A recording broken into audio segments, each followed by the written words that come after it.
দেউতাকে অটো চলাই ডাঙৰ কৰা অসমীয়া ছোৱালীজনীয়ে বলিউডত এতিয়া নিজ প্ৰতিভাৰে জিলিকি উঠিছে।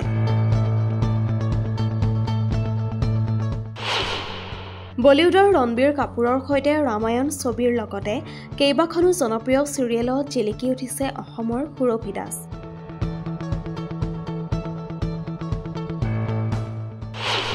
সুৰভিৰ সফলতাই সেইসকলক উত্তৰ দিলে যিয়ে কয় টকা পইচা নাথাকিলে ছোৱালী মানুহে কিনো কৰিব পাৰে। সপোন পূৰণ কৰিবলৈ টকা পইচাই নহয়, লাগে এটা দৃঢ় আৰু সাহসী মন, যি সাহসেৰে আজি অসমৰ সুৰভিয়ে বলিউডত জিলিকি উঠিছে। দেউতাকে অটো চলাই ডাঙৰ কৰা এইগৰাকী অসমীয়া জীয়ৰীয়ে বলিউডত এতিয়া নিজ প্ৰতিভাৰে উজলি উঠিছে। বলিউডৰ ৰণবীৰ কাপুৰৰ সৈতে ৰামায়ণ ছবিৰ লগতে কেইবাখনো জনপ্ৰিয় চিৰিয়েলত অভিনয় কৰিছে সুৰভি দাসে।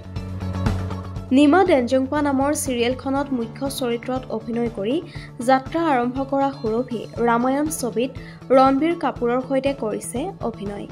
এসময়ত অটোখন চলায়ে পিতৃয়ে সুৰভিক আগুৱাই দিছিল। বহুতে আনকি অটো চালক পিতৃক পৰিয়ালৰ আৰ্থিক অৱস্থাৰ বাবে বিভিন্ন কথাও শুনাইছিল। কিন্তু ছোৱালীজনীয়ে দেউতাকৰ কষ্টখিনিক সুফল দি নিজক প্ৰমাণ কৰি দেখুৱালে। সুৰভিৰ সফলতাই সেইসকলৰ মুখত যেন পূৰ্ণহতীয়া সোধালে যিয়ে কয় টকা পইচা নাথাকিলে ছোৱালী মানুহে কিনো কৰিব পাৰে। আজি সুৰভি দাসে অভিনয় কৰিয়ে নিজকে স্বাৱলম্বী কৰি তুলিবলৈ সক্ষম হৈছে।